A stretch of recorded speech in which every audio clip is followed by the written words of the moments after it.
उड़ीसा शहर के छोटे से गांव में माधव दास जी रहते थे। माधव दास जी अकेले रहते थे और भगवान जगन्नाथ जी के भजन किया करते थे। और वो हर रोज भगवान जगन्नाथ जी के मंदिर में दर्शन के लिए जाया करते थे। वो सिर्फ जगन्नाथ जी की भक्ति में ही मस्त रहते थे। उन्हें सांसारिक जीवन से कोई मोह माया नहीं थी। एक दिन अचानक माधवदास जी की तबीयत खराब हो गई। उन्हें उल्टी दस्त का रोग हो गया। वो बहुत ही कमजोर हो गए कि उठने बैठने में भी उन्हें समस्या होने लगी। माधव जी अपना कार्य स्वयं करते थे। वो किसी से मदद नहीं लेते थे। जो व्यक्ति उनकी मदद के लिए आता था उनसे कहते थे, मेरे प्रभु, मेरे जगन्नाथ जी स्वयं मेरी रक्षा करेंगे। ऐसे ही कुछ दिन और बीत जाते हैं। माधव जी की तबीयत और खराब हो जाती है। अब तो वो मलमूत्र भी बिस्तर पर त्याग देते थे, परंतु उन्होंने अपनी भक्ति और आस्था जगन्नाथ जी पर से नहीं छोड़ी। इतना बीमार होने के बाद भी वो नियम से जगन्नाथ जी की आराधना किया करते थे। यही दूसरी ओर जगन्नाथ जी अपने भक्त की उन पर आस्था देखकर अत्यंत खुश थे। तभी बलदेव जी जगन्नाथ जी से कहते हैं, हे प्रभु, आपका प्रिय भक्त इतना कष्ट में है, आप उसे दूर क्यों नहीं करते? वो उसके पूर्व जन्म के कष्ट है जो उसे भोगने ही होंगे, पर उसने मेरी इतनी भक्ति की है, इस कारण मैं पृथ्वी लोक पर जाकर उसकी देखभाल करूंगा।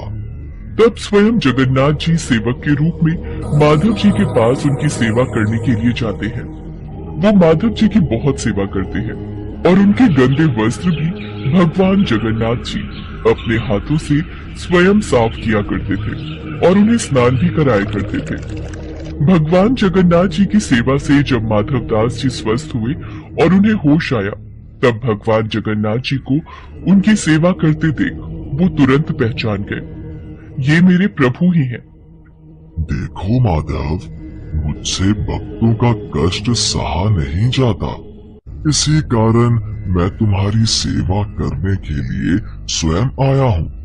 और जो पूर्व जन्म के कष्ट तुम्हारे भाग्य में लिखे हुए हैं, वो तो तुम्हें भोगने ही पड़ेंगे। अगर उस कष्ट को इस जन्म में नहीं भोगोगे, तो तुम्हें फिर से एक और जन्म लेकर कष्ट भोगना पड़ेगा। मैं नहीं चाहता था कि मेरे भक्त को उसके पूर्व जन्म के कष्टों के कारण अगला जन्म फिर लेना पड़े। इसलिए माधव, मैंने तुम्हारी सेवा की।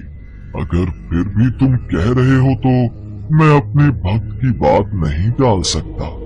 अब भी तुम्हारा ये रोग 15 दिन का और शेष है, इसलिए वो 15 दिन का रोग वो मैं ले लेता हूँ। 15 दिन का वो रोग जगन्नाथ प्रभु ने माधव दास से ले लिया। तब से भगवान जगन्नाथ जी 15 दिन के लिए बीमार रहते हैं। तब से आज तक हर वर्ष से यही चलता आ रहा है। ज्येष्ठ पूर्णिमा को भगवान जगन्नाथ जी को ठंडे जल से स्नान कराया जाता है। इस